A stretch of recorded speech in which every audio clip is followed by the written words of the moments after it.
Guys, what is going on? The Fantasy Few is back, ladies and gentlemen. It's me, it's Paul, it's Charlie, it's Mason, it's the whole squad, guys. How's it going? We missed all of you greatly, but we are back and we are here to discuss the 10 best free agent signings here of Wave 1 of the free agency. And before we get into today's video, I'm going to say like the video, comment down below who your favorite free agent signing was, and then subscribe to the channel if you enjoyed today's video. Also, shout out to all of our social medias. We got an Instagram, we got a Twitter, we got a Facebook. Just go ahead and follow those. We're the Fantasy Few on all of those things. Crazy, am I right, guys? That's wild. Crazy. Oh my goodness. Wow. Just a little bit. Just a little bit. All right. Well, hey, Not we're gonna in 2022.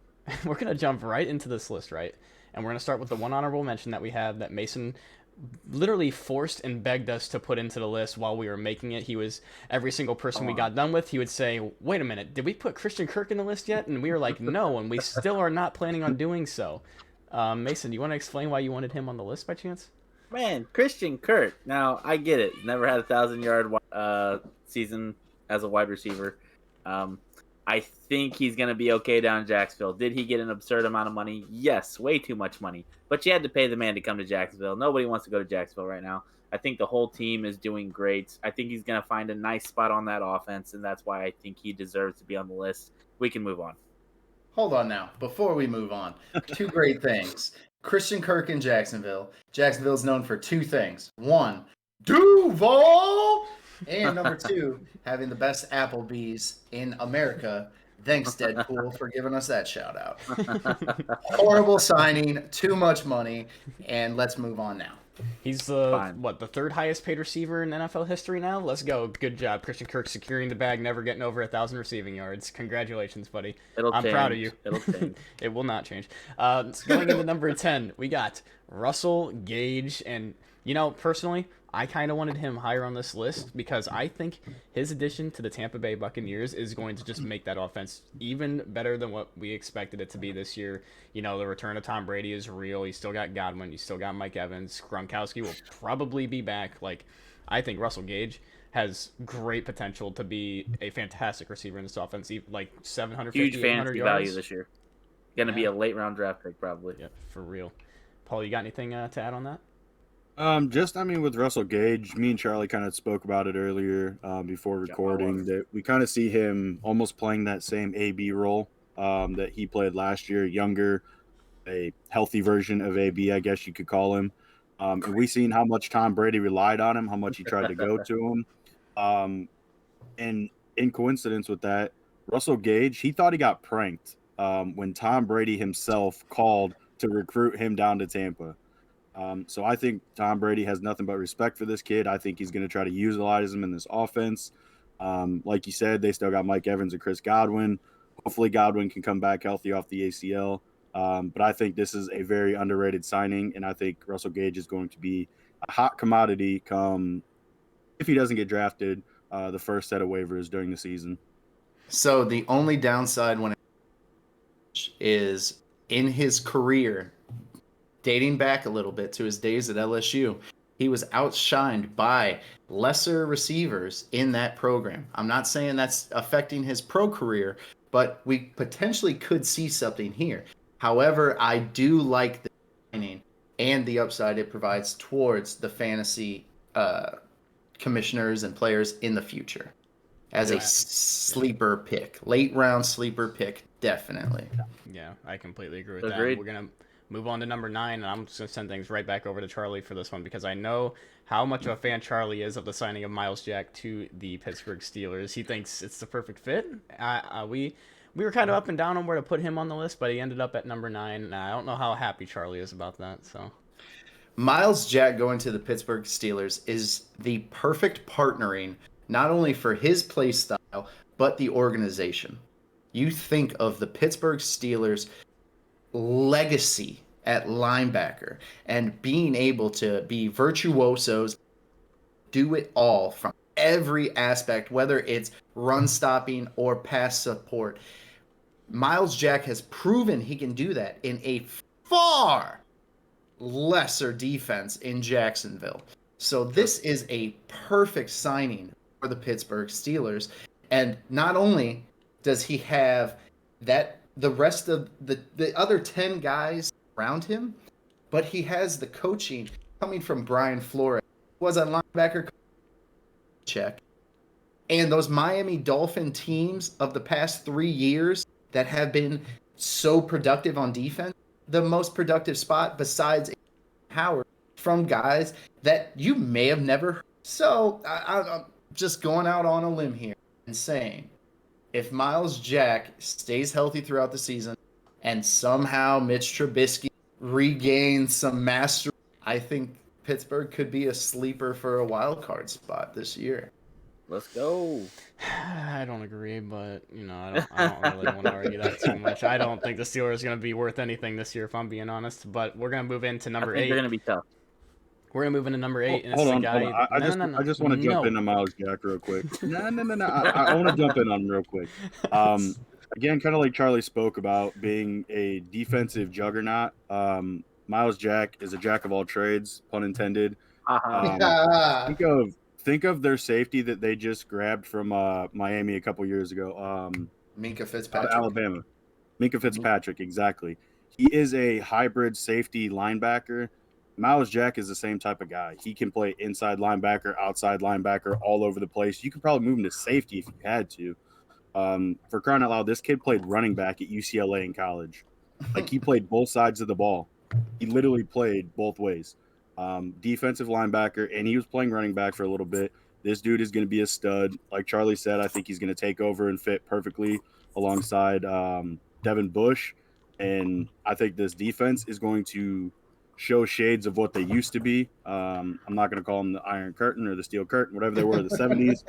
I still think they're going to be great. But yeah, I think that Myles Jack is a very underrated signing.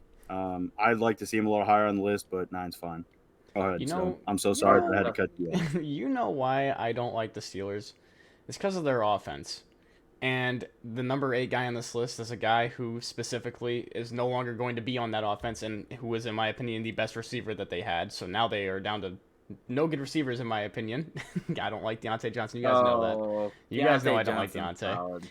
Nah, he drops everything. Juju Smith-Schuster, he goes to the Kansas City Chiefs.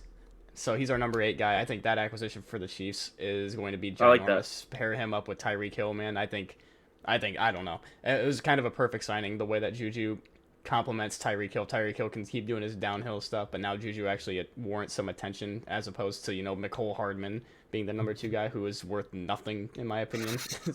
Should have re-signed Byron Pringle, but... Great addition to the offense. I think Juju Smith is going to bring a number 2 wide receiver, the talent that they haven't seen for a number 2 wide receiver before. I think he's going to revitalize his career. The guy's matured. He had a crazy, second year? Just a crazy season, statistical season.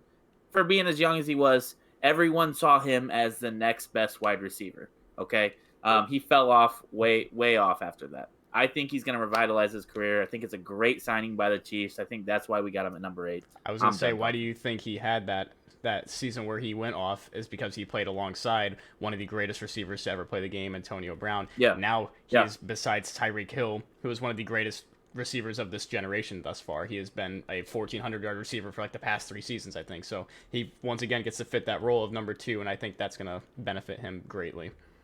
The downside here is he focused on returning to that level of wide receiver, or is he busy in the stands making TikToks with Jackson Mahomes? Him and Jackson are going to be the biggest duo in the Jackson's NFL. not allowed anymore. And Listen, he's not allowed there anymore. Chief Kingdom may have said that, but the owner of the stadium has not. And until that day, sir, I will not buy into this.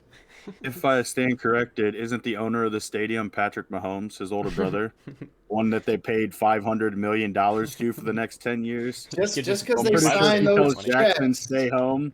Jackson's not coming. I don't know.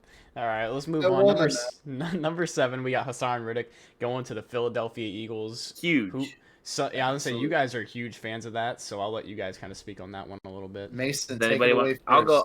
I'll go on this. I think the Eagles have been missing a linebacker of this capability, a guy that can actually play coverage, a guy that can rush the pass, a guy that can.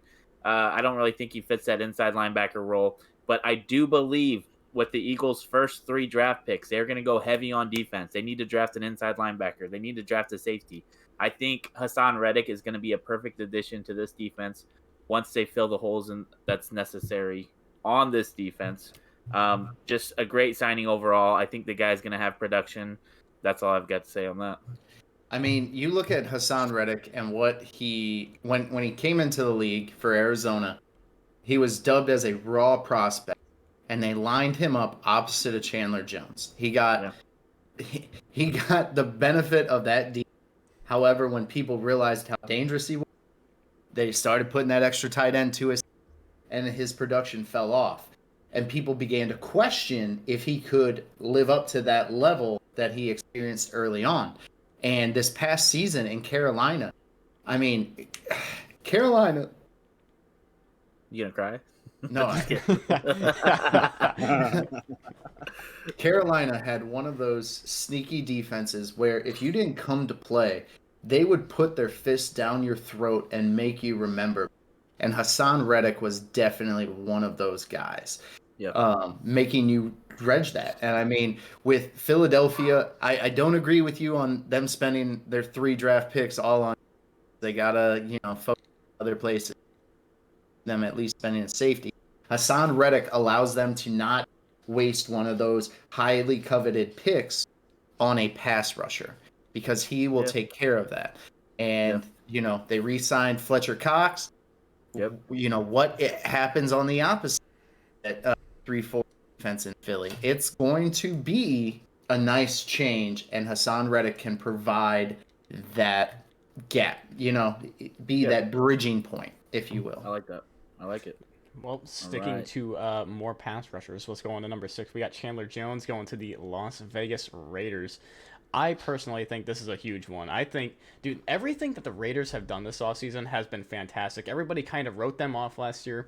They go, I believe it was 10-7. Yeah, 10-7. Make the wild card. They get beat by the AFC champions in the Cincinnati Bengals, and they play them hard. Nobody thinks that this team's worth anything, and now they're making all these moves in this offseason to prove that they are still for real. And who knows, maybe they, even with the talent they have, they could still finish 4th place in this division with how insanely good it is. But I think the Broncos might be the worst still. But the Raiders get Chandler Jones to pair up with Max Crosby, dude. I think this is the most underrated pass rushing duo in the league now. I think people are going to sleep on, people still sleep on Max Crosby somehow. I don't know how. Give Chandler Jones on the other side, man. Oh my goodness. I think these Raiders are actually for real now. So, you're right. Underrated signing, much needed move in this powerhouse of an AFC West division. It's going to be crazy. Yeah, I know. It's going to be crazy. They absolutely need this pass rushing duo with all of the QBs in this division. Great signing. You guys can add on if you need to, Charlie, Paul. Paul, you got anything? I agree with everything you guys just spoke about Chandler Jones. I will say I don't necessarily agree with Stone saying that they could be a sleeper best duo. I think Chandler Jones, regardless of where he would have signed, I think his name alone brings the value of top edge or top premier pass rusher in the league. I think he proved that with Arizona Cardinals year in and year out, putting up double-digit sacks, doing it with no help across from the other side, doing it while he had Hassan Reddick across the other side. I think this Las Vegas Raiders team, they're doing everything in their power to stay competitive within that division that we're seeing. A lot of trades benefit the other teams, but yeah, I think this is a great signing. Yeah, absolutely. They're doing a great job right now. I mean, if there was a way to upgrade over Yannick Ngakoue, they absolutely knocked it out of the park. Not to mention they flipped Yannick Ngakoue for Rock Ya-Sin. So I mean, just another great move. And they've signed 2 other corners. We can talk more about that. Yeah, we'll talk about that in a later video. So Yep. All right, moving on. All right, guys. Thank you so much for watching. We enjoy and appreciate you guys for sticking around the whole way for picks 10 through 6 for our top free agent acquisitions. I can't talk. Sorry, guys. We are going to have another video later this week with picks 5 through 1. So make sure to stick by and watch that video as well with us. But hey, that's all we got today. I'm going to give things over to Mason like we used to do. And he's going to break us out of here like usual. I'm ready. Fantasy few out, baby. Let's go.